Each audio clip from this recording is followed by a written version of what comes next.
If you have ADHD, you've probably tried to build habits more times than you can count. You may have read books, followed productivity advice, set reminders, and promised yourself that this time you'd finally stick with it. And when the habit didn't last, you likely blamed yourself. The truth is, habit advice is not designed for ADHD brains. And when it fails, it creates unnecessary shame. Most habit advice assumes a brain that can rely on repetition, consistency, and automatic behavior. ADHD brains don't build habits the same way. Automaticity, the process that turns repeated actions into habits, is less reliable when dopamine regulation fluctuates. This means that repeating something doesn't guarantee it will stick. That's not a personal flaw. It's neurology. To understand why habit advice fails, we need to separate habits, routines, and systems. These terms are often used interchangeably, but they function very differently, especially for ADHD. A habit is an automatic behavior triggered by a cue. Brushing your teeth, locking the door, or checking your phone can become habits. For neurotypical brains, habits reduce cognitive load because they run on autopilot. For ADHD brains, habits often remain effortful. Even repeated actions may require conscious initiation. This is why you can know a habit and still forget to do it. This doesn't mean ADHD brains can't form habits at all. They can, but habits are fragile. They're easily disrupted by changes in routine, environment, stress, or sleep. When a habit breaks, restarting it often feels just as hard as starting from scratch. This creates frustration and self-blame. Routines are different. A routine is a sequence of actions performed in a specific order, often tied to time or context.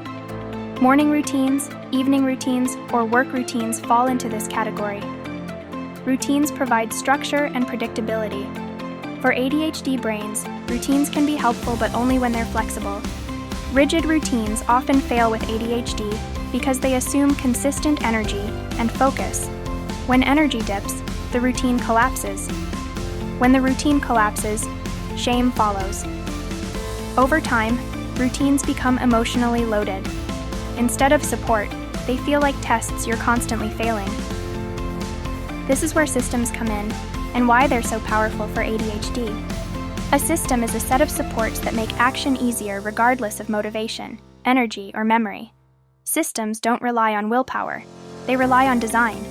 A system might include reminders, visual cues, simplified choices, accountability, and environmental adjustments. Systems assume inconsistency and plan for it. For ADHD brains, systems work because they externalize executive function. Instead of holding everything in your head, the system carries the load.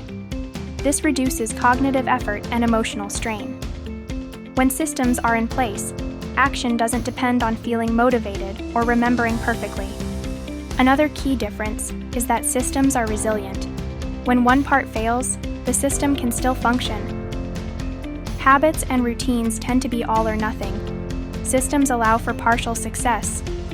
Partial success keeps momentum alive. Many people with ADHD resist systems because they feel like too much. They associate systems with complexity or rigidity.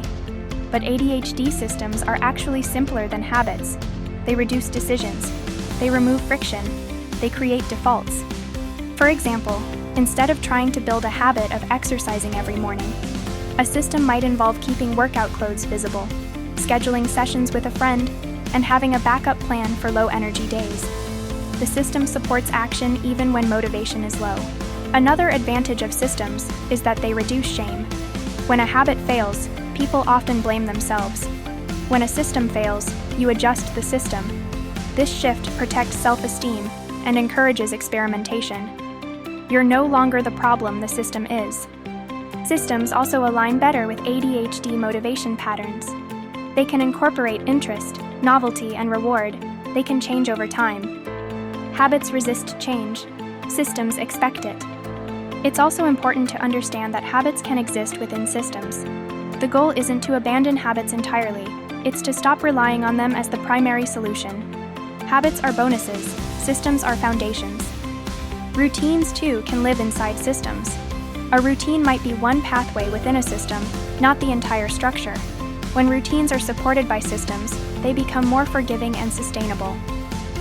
Another reason habit advice fails is that it ignores emotional context. ADHD brains are highly sensitive to emotional states. Stress, anxiety, and shame all interfere with habit formation. Systems account for emotional variability.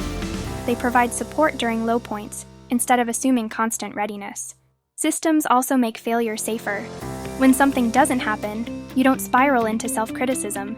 You ask, what broke down? This question leads to problem solving rather than punishment.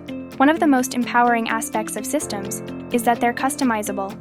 You're not trying to force yourself into someone else's routine. You're designing support around how your brain actually works. This restores agency and self-trust.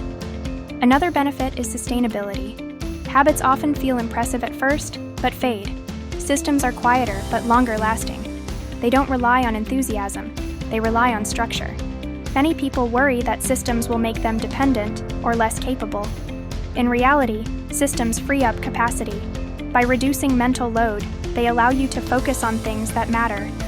Using glasses doesn't weaken your eyes. Using systems doesn't weaken your brain. It's also worth noting that systems evolve. What works now may not work later. That's not failure, it's adaptation. ADHD-friendly systems are meant to change as life changes. When you start using systems, something shifts. You stop feeling like you're constantly starting over. Progress becomes steadier, effort feels less dramatic, self-blame decreases, confidence grows. Understanding the difference between habits, routines, and systems removes a huge amount of shame. It explains why you've struggled despite trying hard. You weren't doing it wrong. You were using the wrong tool. Inside Dopaloop Pro, we focus heavily on systems because they're the most reliable way for ADHD brains to function without burnout. We help you design systems that fit your life, energy, and goals, not generic advice that creates more pressure. If you want ADHD-friendly support that actually works, you'll find the link in the description.